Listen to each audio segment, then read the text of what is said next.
If you are prone to perfectionist traits, decluttering can be a tough ask, and people with perfectionism often feel paralyzed. In this podcast, we're going to talk about perfectionism and what you can do to avoid it when decluttering.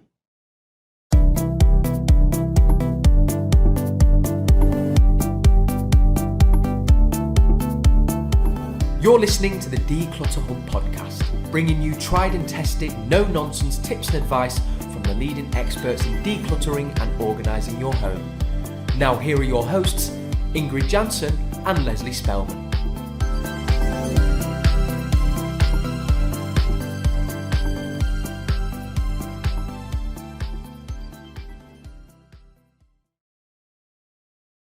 This podcast episode is sponsored by the Clean and Tidy Home Show. The Clean and Tidy Home Show takes place at Excel London on the 8th and 9th of October 2022, and everyone is welcome. Visit to get all the tips, tricks, tools, and motivation you need to clean, organise, and take control of your home. Go to cleanandtidyhomeshow.com for more information and to buy tickets. We'll be there, and we hope you will too. If you're new to the Declutter Hub podcast, you're so welcome. What you'll find here is reality, empathy, and advice by the bucket load. Some of you will binge the podcasts and others will take your time, but what we aim for is that you learn, be motivated, and excited to start or continue your decluttering journey with our podcast in your ear along the way. So, Leslie, perfectionism. Tricky subject to talk about. I'm not going to lie. It is a tricky subject to talk about. And how ironic that we should talk about perfectionism on a day when this podcast is going to be far from perfect, because I'm like dying here with a cold. And so if I sound very nasally and there's a lot of sniffing that goes on, I'm sorry, but this podcast is going to be far from perfect. But we sat here this morning, we're like, do we go for it with the nasally sounds or do we not? And so in an attempt to not be perfectionist, we're going for it. Yeah. Yes. Hoping for the best. Exactly. And Leslie, I'm going to come clean. I have suffered with lots of perfectionism in the past. And actually, it was so bad at some point it burned me out. So I think I should have listened to this podcast when I was 22. That would have helped a lot, I think. It's interesting actually to talk about perfectionism. I don't know whether I have perfectionism. I don't think I do. I think I do in some ways. So I think it's different. I think I like things to be done right, of course, but I don't think I would let perfectionism stop me from executing on something. Mm-hmm. So I have my own way, as you well know, of doing things, and I like things to be just so. But I am more of a kind of just try it and see and fix it later kind of person, I think. Would you agree with that? Yeah, definitely. I mean, you're always like, let's do this, let's do that. And then I'm like, oh, okay. And I'm like, but I need to finish my list first. And you're like, well, let's give it a go and we'll see how it goes. And I think that's one of the great assets of you, I think. I mean, for me, it is that I kind of keep you on track with like, let's finish a couple of things that we need to do as well. But I think that's maybe why we make a great team. Yes, absolutely. I think you can confuse a lot of different traits, I guess, together, but really we're going for perfectionism that really affects the way you do things and the way that you, particularly in this instance, declutter, and how that affects your decluttering journey. And we know from experience that people are like, oh yeah, that's the reason why I'm getting stalled. And people think about it in other areas of their life, but they don't necessarily think about it in a decluttering way, do they?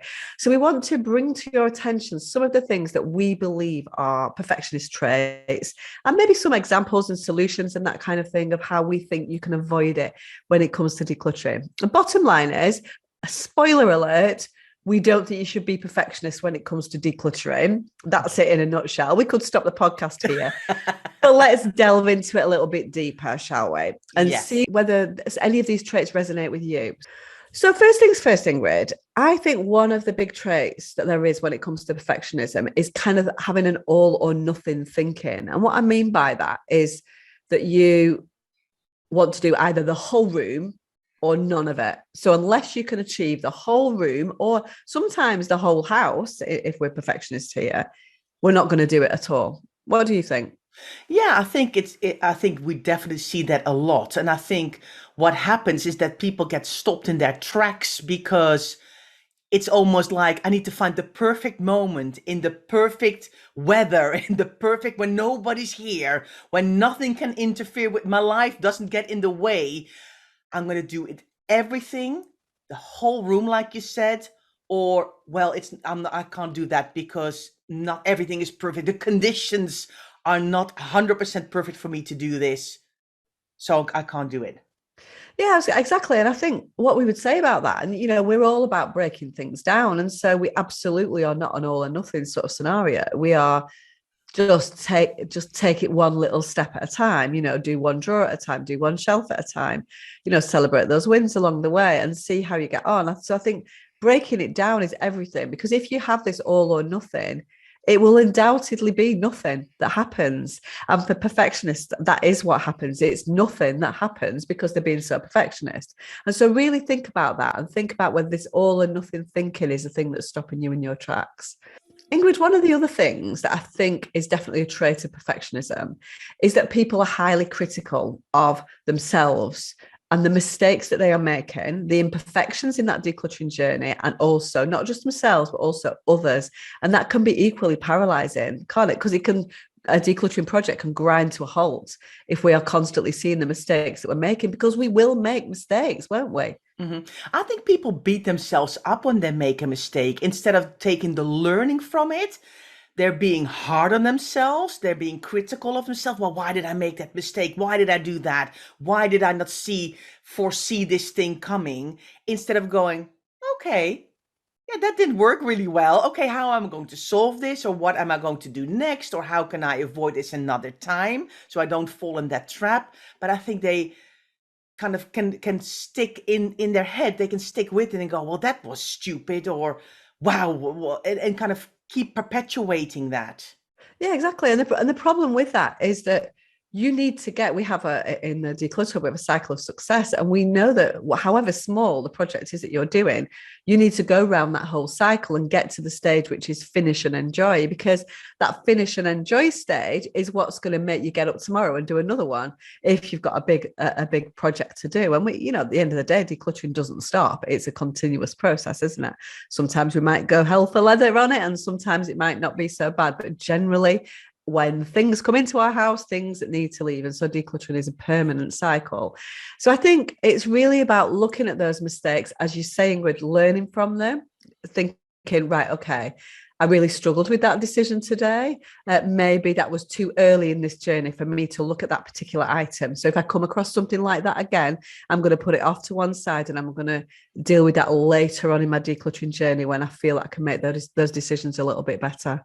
So I think really be careful of being overly critical and ruminating then on the mistakes that you're making, because you will make mistakes. That's part of the process and that's part of the learning.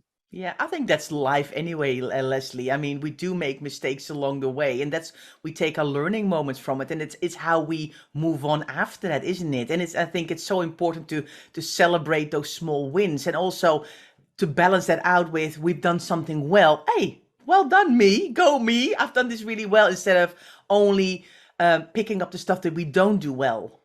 Yeah, exactly. I think goals are a biggie when it comes to perfectionism. And you're in a good place here, Ingrid, aren't they? Because we are big on goals, whether that's big picture goals, vision goals, or whether that's small, manageable, smart goals. Yes, indeed, Leslie. Goals is something we talk about all the time here at the Declutter Hub. And in specifically, we talk about SMART goals. Goals need to be specific, measurable, achievable, relevant, and timely. And especially the achievable bit is so important. Yeah, absolutely. It is the achievable part of the SMART goal that gets missed out.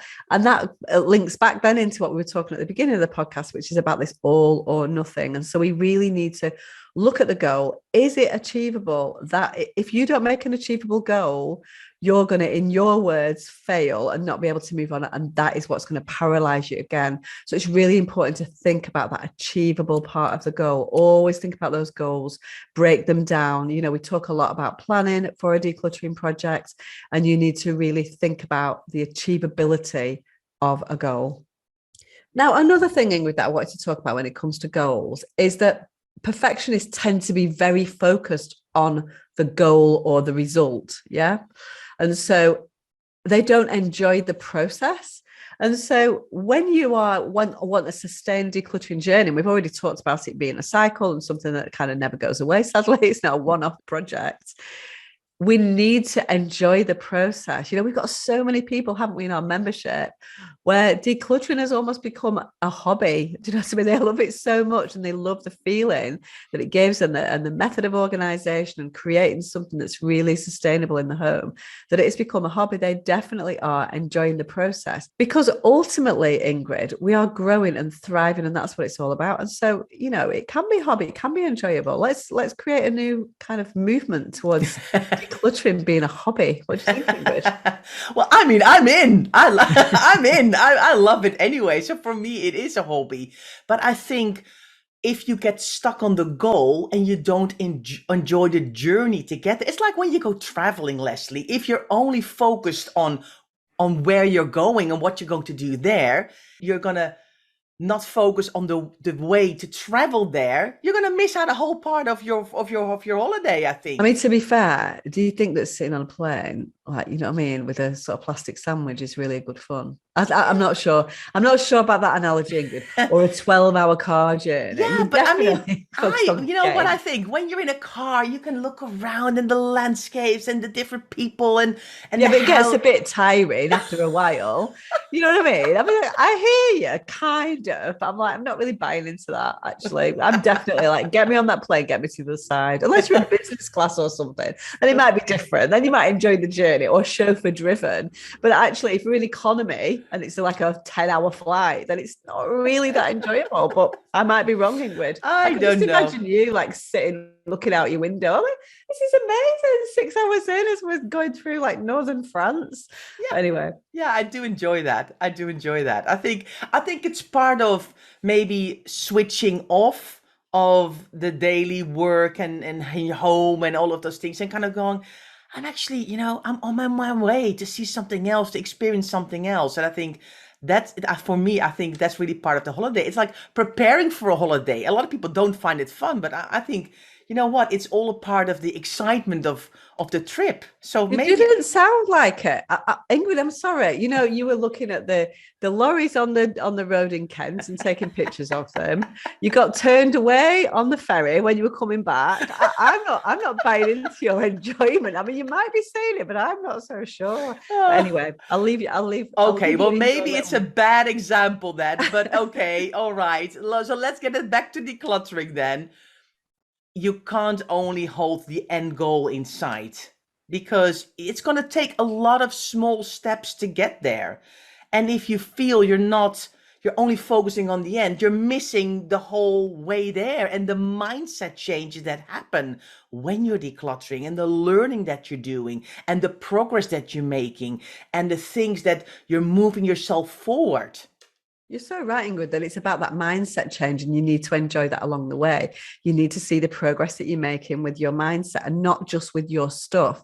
We Mhm. talk about decluttering not being about the stuff. And of course, the end goal is to have less stuff. Of course, it is. But what we're looking for in the Declutter Hub is a change in mindset. And that Yeah. is a gradual thing. And that's part of the journey. I think Yeah. that's what we're sort of saying, really. I mean, it could be lorries on the road in Kent, or it could also be a mindset change. So let's go to a break now and talk a little bit more, and let's see some other examples that I can that you can talk to me about, and I can completely blow out of the water, Ingrid. We'll see you after the break.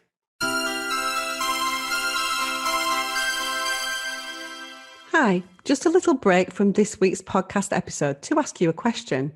Are you feeling completely overwhelmed with your clutter? Have you tried to declutter hundreds of times but get stuck? Well, in our 45-minute free webinar, we will unlock the 3 ingredients you need for decluttering success. Are you ready to take back control?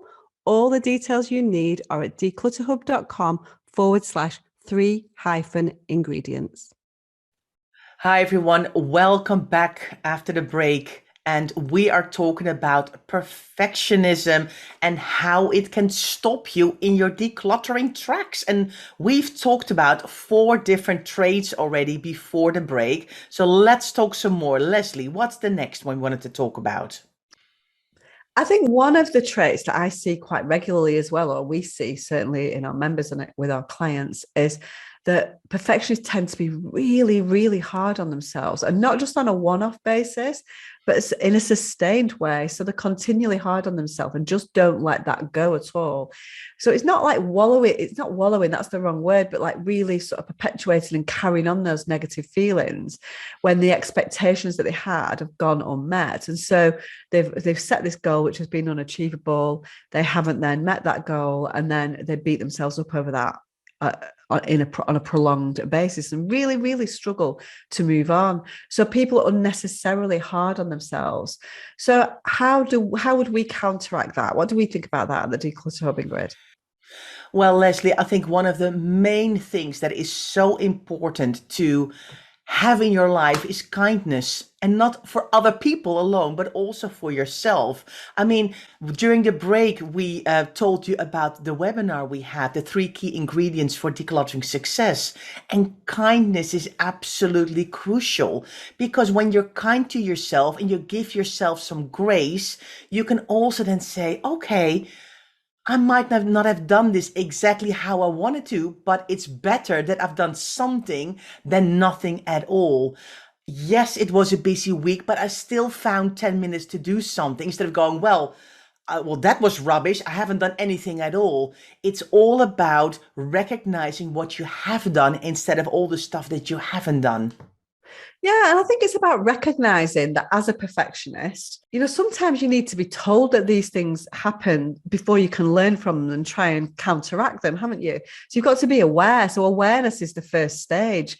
There might be some people listening to this podcast who aren't even aware that perfectionism is what's stopping them from in their decluttering tracks. So some of these light bulbs might be going on. People thought, I've never really thought about the fact that I am quite a perfectionist when it comes to my home. So that's very, very relevant. Mm-hmm. Now, Ingrid, we're going to come on to a couple of biggies now. And these are probably the biggest things that I think are a problem when it comes to perfectionism and decluttering. And the first one is fear of failure. That is what stops a lot of perfectionists from taking any action at all. Now, because the goals that they have set have been very kind of ambitious, let's call it, there's a good chance that they might not have achieved those goals because they've been looking for perfection. And so then they know then perhaps that failure is a very realistic option. So it's definitely the fear of failure is a big one when it comes to perfectionists. And so that then stops you from getting started on anything new. So it's this kind of perpetuating thing, which is like, oh, but my goals were too high. I didn't achieve them. I'm being very hard on myself. I can remember the fact that I was rubbish, in your words, at that. And so therefore, I'm not going to do that again because it's too hard. So then you've got to go back to the all or nothing mentality. So it's all wrapped up in this thought process, isn't it, Ingrid, that just stops you from getting anything done. I think, Leslie, as well, that if we fail at something, then it makes us more scared to do it again or try something new, because we can kind of get stuck in that thinking, don't we? And that's why we talk a lot here in the Declutter Hub about you need to break down your project. You can't go all out and say, this is the weekend that is all going to happen. You're going to have to say, okay, I'm going to start small. I'm going to start with one drawer, one box, one shelf. Be happy that you've achieved it and then move on. And yes, of course, you can make a list for yourself if that makes you happy and kind of write down and say, okay, I want to do this drawer and that shelf and tick them off along the way if that gives you immense pleasure. But I think people are very much tempted to always go to the hardest thing in their house to do. And what we say here is that you need to start smaller and easier. You need to start with a room that doesn't feel so daunting, that doesn't feel so hard. A perfect example is one of our members who is in our membership who said, I've just joined. I've always in the past gone for the most tricky room in my house. And I've just been floundering about for 5 years, trying to do lots of different things and courses and read books and try different methods. And now I'm in the declutter hub, and you've actually shown me that you actually don't start with the hardest room, you start easier, and it's given her such motivation and boost. She's now all ready to go. And I mean, we've got a whole course about called Decluttering 101 in our membership about how do you get started on your decluttering journey and what do you need to know before you do that? Exactly. No, it's our brand new course as well. So we're so delighted that it hit the spot with her, wasn't it? So yeah, definitely. Because I think you need to understand all these things before you get started and not make the same mistakes that you've made in the past. So no, fantastic, fantastic. And so there's a biggie coming up, and I think a lot of people who are perfectionists will be prone to this. And it's quite an unusual thing that the two things go hand in hand, but they absolutely do, which is perfectionism goes hand in hand with procrastination. And so we've talked about all of the things, setting unrealistic goals, being hard on yourself, struggling to kind of let go of those feelings. And so therefore it leads definitely to procrastination. And so procrastination is a biggie, isn't it, Ingrid, when it comes to decluttering? Yeah, I think it's interesting because I think a lot of people who look at a person who is quite perfectionist thinks they are go-getters and that they want to succeed and that what they get the result. But what they don't see is the downside from that is they overthink a lot of things. They see the job to be done as a mountain of stuff, and they can't see you just need to do one step on one ladder. You need to break it down because they seem to have everything under control because a lot of things that they do in their lives do flow very well, but they get stuck on other things. Definitely, definitely. So procrastination is a biggie, and I'm sure it's something that resonates with a lot of people. So we've talked about some of the traits that we believe, well, certainly that we have seen when it comes to perfectionism and clutter. So we've talked about perfectionism in this podcast, and we've explained to you the types of things that we've seen with clients and members that we believe are intrinsically linked to decluttering when it comes to perfectionism. So just to summarize the types of things that we think that you need to do to try and avoid perfectionism getting in the way of your decluttering journey. First things first, you need to be kind to yourself. Don't be so hard on yourself. That's rule number one of any decluttering, perfectionist or not. Really, really important to be kind to yourself. We think it's very important to look at the goals that you're setting yourself and make sure that they're absolutely realistic and achievable. Very, very important. If you work towards your goal, make sure they're not too big, and make sure that if you don't achieve your goals, you don't beat yourself up over that. You learn from it, you learn from your mistakes, and you come back for more tomorrow. Very important. And the most important thing is that you don't procrastinate because you think these things are too difficult. You just need to get stuck in and give it a go. Be kind to yourself, set the goals, don't be hard on yourself, learn from your mistakes, and be able to move forward. Start small. That's the key to it. Don't go for this all or nothing approach that we mentioned. Thank you, Leslie, for summarizing. And listeners, have you had any light bulb moments while listening to this podcast? And have you maybe realized that you are a perfectionist yourself? We would love to hear from you. Tell us in the comments, either in your podcast player or on our website, when perfectionism has stood in your way of your decluttering journey. Now, next week, we're talking about gift cupboard organizing. So thanks for being here, and we hope to see you next week.